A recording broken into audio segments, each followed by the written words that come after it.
el consultor en materia de gobernabilidad y economía, el doctor Andrés Omar García Calderón. Muy buenos días, doctor. ¿Cómo ha estado? Muy bien, gracias, Marvin. Gracias por invitarme. No, gracias a usted siempre por atender a nuestras invitaciones. Doctor, este tema, por ejemplo, lo del Bajo Aguán, vemos que ahora ya no solo es en esa zona la parte de las invasiones campesinas, sino que se está extendiendo a otros lugares del territorio nacional. Esto es un ejemplo claro de lo que el gobierno realmente no ha podido solucionar en los 2 años de gobierno, y es un problema que, aunque sea histórico, vemos que se está agravando. Incluso hay personas que han denunciado y, bueno, y evidentemente se han recolectado armas de grueso calibre en esas zonas, y para algunos dice que si no se toman acciones se escapa de las manos del gobierno y podría convertirse esto en una situación más grave, tipo guerrilla o algo peor dentro de nuestro territorio nacional. ¿Cómo valora este ambiente de ingobernabilidad que está creciendo en el país? Bueno, la gobernabilidad es toda aquella forma en la cual el Estado y sus instituciones generan estabilidad para cada una de las personas que están en un país, tanto gobernantes como gobernados, tienen un papel importante, tienen que saber respetar deberes y derechos, y eso implica entonces que, sabiendo el tema que nos corresponde hablar y qué papel me corresponde a mí, entonces se va generando esa situación de amar su país, de vivir en el país y de hacer lo que corresponda. Puedo emprender negocios, puedo trabajar para otra persona, puedo hacer varias cosas. Pero cuando no se está sintiendo eso, genera inestabilidad. Las 3 principales fuentes de ingobernabilidad, ¿verdad? O sea, lo contrario de la gobernanza, son 3. Una de ellas, la primera, es la erosión institucional. ¿Qué se entiende por eso? Cuando se habla algo cercano a lo que es el Estado fallido, tenemos instituciones con presupuestos, pero vaya, por ejemplo, lo hemos dicho antes, pero es más fácil de entender, hay un presupuesto de salud, pero no hay salud para el pueblo. Hay un presupuesto para educación, pero lo que menos tenemos es un pueblo educado. Hay un presupuesto de seguridad, pero lo que menos es seguridad. Entonces está la estructura, está la planilla, está todo eso, pero no se ve en realidades. La segunda fuente de ingobernabilidad que se ha visto históricamente y también se ve en el planeta es lo que se llama la creciente carga tributaria de los ciudadanos. Entonces, a medida que se le cargan más tributos a las personas, estas son fuentes de ingobernabilidad.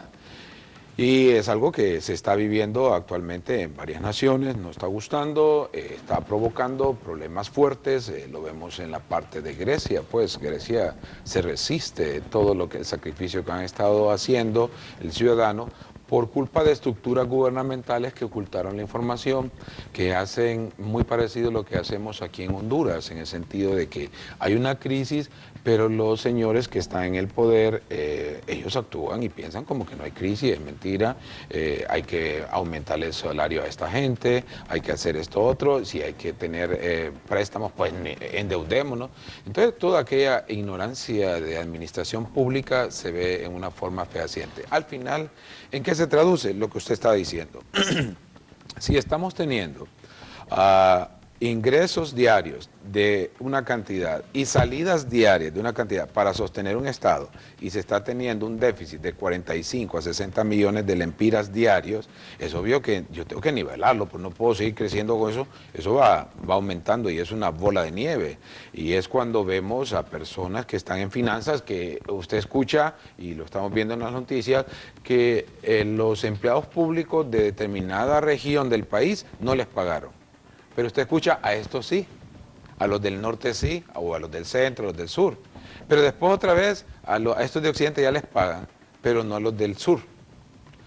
¿Qué se llama eso? Esos son malabares. O sea, lo único que tiene es la misma cantidad de dinero, pero están haciendo deudas chiquitas, que le llaman, para jugar dominó, ¿verdad? Y es una forma creativa, no estoy diciendo de que no, pero lo único que está demostrando es que hay un déficit real de parte del Estado.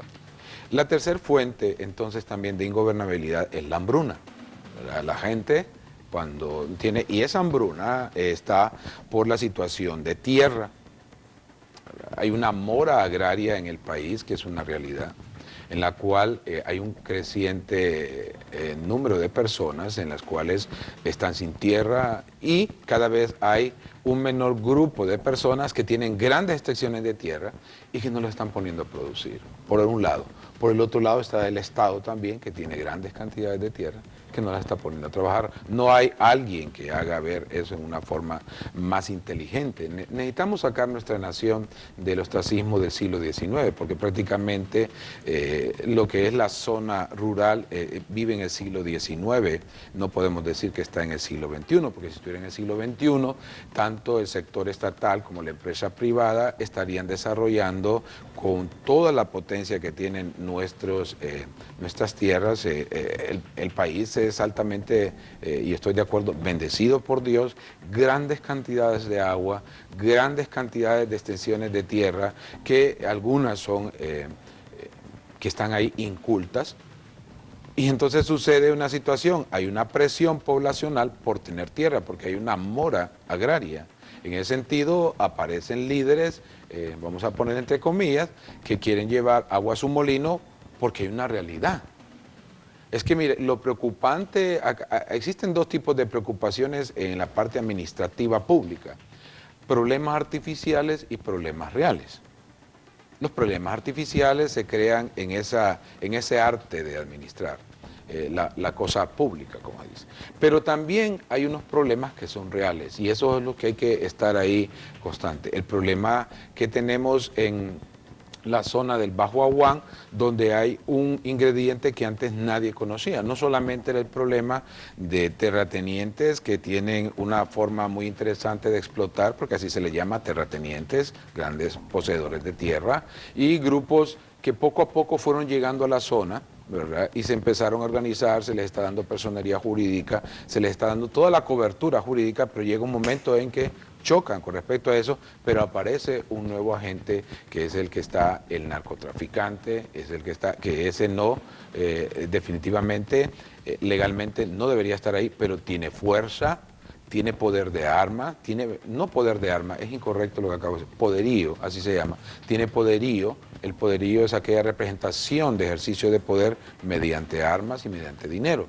Y este está generando un espacio y él lo está ocupando.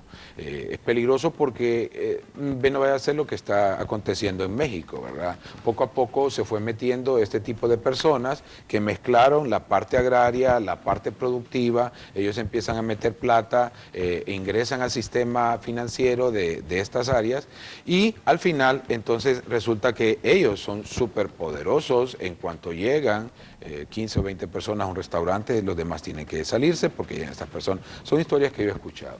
Imagínense que entonces está este problema real de personas que no tienen tierra, porque es real.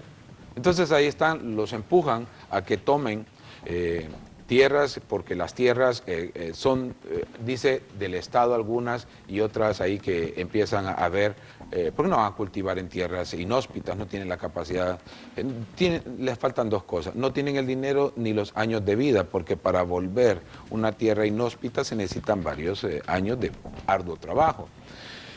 Estas personas entonces son asusadas por líderes que de una u otra forma están llevando agua a su molino. Resulta entonces que viene el Día del Campesinado, que fue la toma, ¿verdad?, de la semana pasada, que es toda una situación, no solamente sucedió en Honduras, sino que también en toda Centroamérica y Latinoamérica, en apoyo de manifestaciones de hacer uso de lo que es la tierra. Y lo interesante es que la gente invade donde ya está arreglado, donde ya está producido, donde solo tiene que ir a cortar, donde tiene que estar. Entonces, eso es lo que desmerita precisamente estas acciones y de entender entonces que no va a haber solución a la mora agraria. Porque si la salida de la mora agraria por parte de las personas del campesinado es que lo resuelven invadiendo tierras que ya están trabajadas, que ya están producidas, que ya tuvieron que haber hecho todo ese proceso, entonces esa mora de parte de los que nos beneficiamos del campesinado, porque acá la ciudad se beneficia. ¿Cómo se beneficia? Pues es muy fácil. Todos sacamos dinero, vamos al mercado, extendemos la mano, agarramos una fruta, agarramos un alimento cultivado y damos dinero. Y ese es el beneficio porque aquí en la ciudad nadie cultiva nada. Vivimos de eso. Nosotros dependemos de la producción agrícola. Pero entonces, ¿cómo lograr que esta gente que está el campesinado ayude a que la gente que vive en la ciudad les apoye? Es obvio que cuando empezamos a ver que esas invasiones están en lugares donde la tierra ya está trabajada, pues uno dice, esto no es correcto, porque entonces uno también lo aplica a la ciudad. Uno dice, entonces quiere decir que una persona puede invadir una casa que ya está construida para hacerlo. Lo focalizamos inmediatamente en la parte urbana, y es algo que debe trabajarlo el gobierno. El gobierno sirve para eso, porque si no se le puede ir de las manos. La parte agrícola, la mora agrícola, siempre ha sido el mayor gestor de conflictos de orden interno. En la salida de personas, por ejemplo, en México, cuando lo que es el levantamiento zapatista de Emiliano Zapata, ¿verdad? Y Villa ofrece un nacimiento.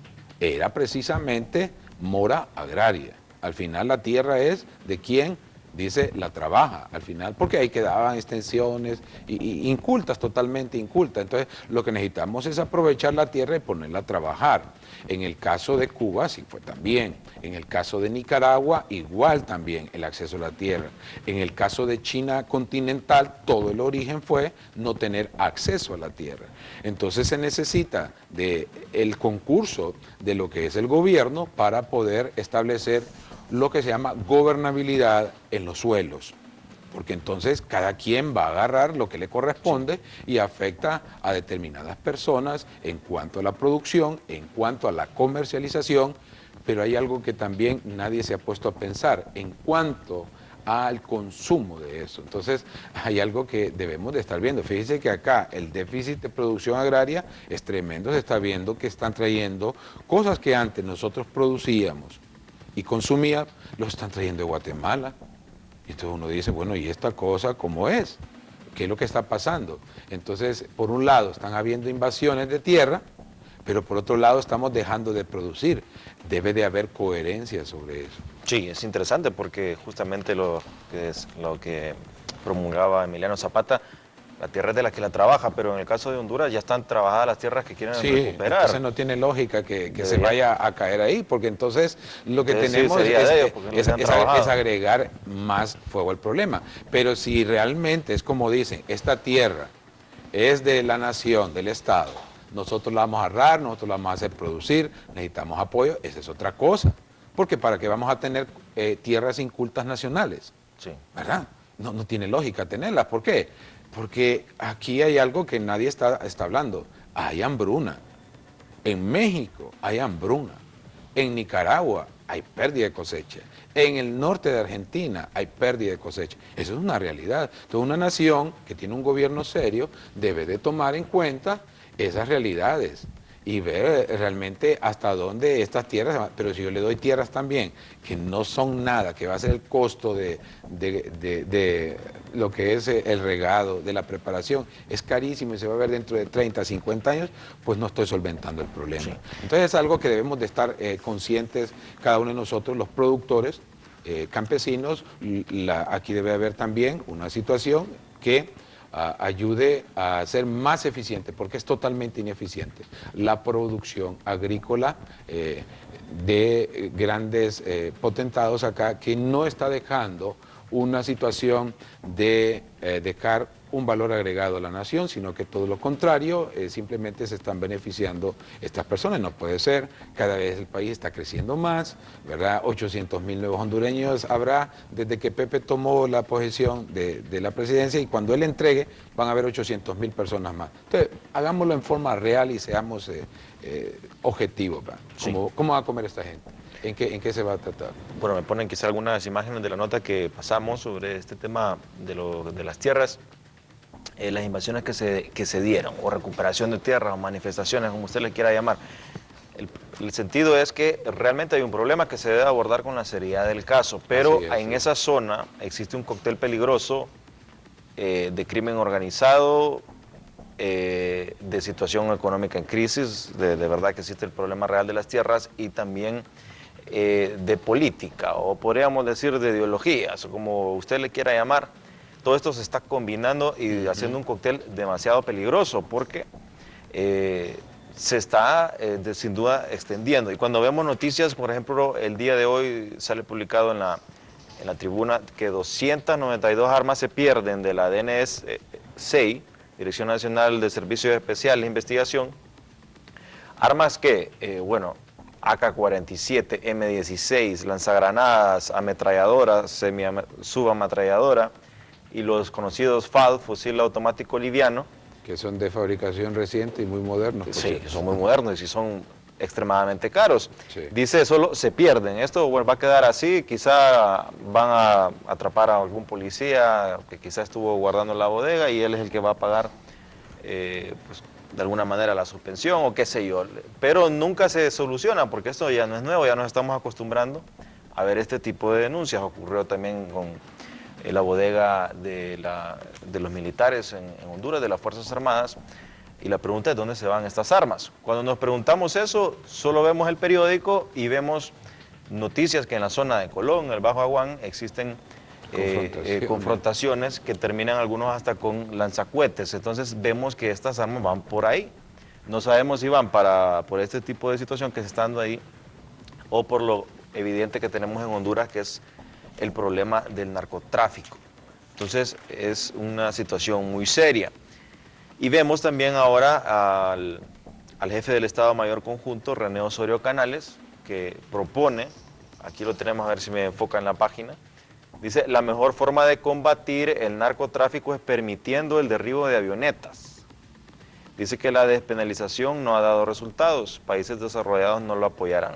Entonces, aquí en esta entrevista que le hacen, le preguntan sobre diversos temas relacionados con el narcotráfico y la posición es que se debe de combatir el narcotráfico y es permitiendo el derribo de avionetas en el país. Entonces, podemos ver entonces, doctor, las cosas cómo se están dando en el país. Hay un problema serio, personas que no subsisten con menos de $1 diario, pobreza extrema que está creciendo el desempleo, problemas históricos como el de las tierras, que sirven como gancho para algunos políticos para tratar de, pues, dar agua a su molino y generar liderazgos, prácticamente respaldándolos y creando confrontación con el gobierno.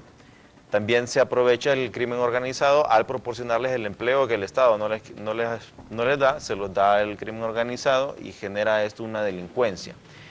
Y todo esto está terminando ahora con un panorama de ingobernabilidad. Y ahora si le vamos a agregar la crisis económica que se vive y crisis fiscal que va a vivir, pues vemos que el resultado no es muy prometedor, pero todavía hay tiempo y se pueden tomar decisiones serias. ¿Cree usted que el año político en que estamos pueda beneficiar, en el sentido que ahora vemos que hay líderes, entre comillas, que quieren hacer cosas buenas para levantar su perfil político, pero por otro lado, el año político genera otros gastos y no sabemos entonces si se va a poder tener buenos resultados o el año político va a agravar la situación dentro del país. Sí, previo a lo que usted me estaba preguntando, solo al general Osorio le recuerdo la experiencia de Colombia. En Colombia se derribaron varias avionetas, accidentalmente eran de misioneros evangélicos. Tenemos noticias reales acerca de eso. Por lo mismo, pues, porque hay grupos religiosos que utilizan sus propios medios de transporte. Entonces ahí habrá que tener especial cuidado. En Colombia existe eso, ¿verdad?, de misioneros derribados. Esperamos también que se proteja mucho a lo que es la misión de vuelo de Alas de Socorro, que cubre desde, gracias a Dios, Tegucigalpa, y son personas que han estado por muchos años con sus avionetas trayendo personas enfermas de gravedad a Tegucigalpa y viceversa a unos precios bien cómodos, entonces, y también de acceso rápido, solamente con respecto a eso. Sí. Y en Colombia, narcotraficantes y guerrilleros tuvieron un muy buen matrimonio, ¿verdad? Por eso tenemos la caída de las FARC, pero que tuvo una incidencia fuerte de asesinatos y múltiples efectos.